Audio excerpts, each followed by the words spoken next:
muli baddembe okujulira mu kkooti eddako gye tuyita Court of Appeal. Okay? Oluvannyuma lw'abatuuze b'e Lusanja obutamatira na nsala ya mulamuzi Tadeo Asimwe gye yawa ku Lwokutaano lwa wiiki ewedde, basazeewo obutapondooka. Olwaleero nga bayita mu munnamateeka waabwe Erias Lukwago, bataddeyo ekiwandiiko mu kkooti ejulirwamu nga bawakanya ebyasalwa kkooti enkulu.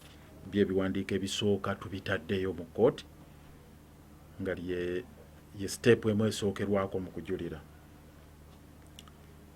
Era nga tukirambika bulungi tetuli bamativu oba abantu b'e Lusanja si bamativu n'akamu n'akettondo n'ensala y'omulamuzi Tadeo Asimwe. Erias Lukwago agamba ensala ya kkooti yali mu kyekubira kubanga ensonga nnyingi omulamuzi ze yabuusa amaaso ate nga zaalimu eggumba. Omulamuzi yalemererwa okutaputa amateeka bulungi n'obujulizi obwateekebwayo era n'atuuka ku nsala eyalimu ebirumira bingi. Lukwago era agamba nti abantu bawolereza ettaka tebaliriiko mu bukyamu kubanga Kikyonjo yabasangako. Kurispa yennyini bitalabeho ye yaguza abantu bano n'abalala be bakiikiridde. Kakati ate Kurispa yennyini ajja atya naawe obujulizi ng'ali ku sayidi ya Kikyonjo eyajjawo oluvannyuma mu 2016.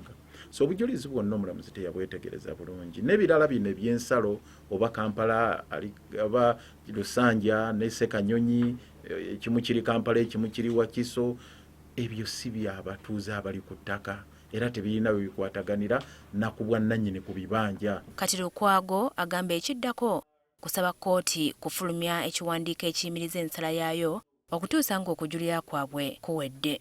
Kkooti etuwa ekiragiro ekiyimiriza ennaku zino 3 ze yawadde okutuusa ng'okujulira kwaffe kuwedde oba okujulira kw'abantu bano abanyigiriziddwa judgment ya Asimwe nga kuwedde. So n'okwo okusaba era tukuteekateeka nako okugendayo.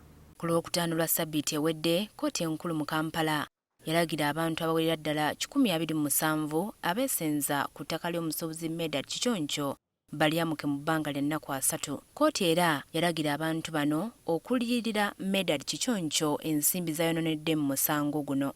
Sandra Nakiwala, NTV Akawungeezi.